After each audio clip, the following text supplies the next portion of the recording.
Hi, pool do-it-yourselfers. This is the Pool Hygiene Doctor with today's episode of Ask the PhD.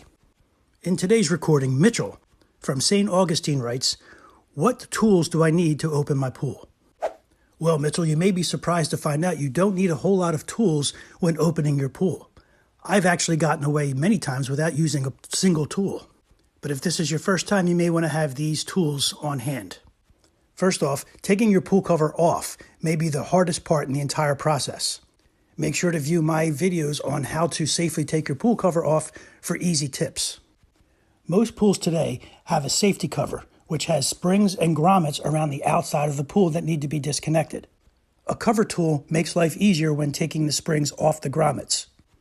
An Allen wrench or a flathead screwdriver can then be used to screw down the grommets so they look like pennies along the outside of your pool deck.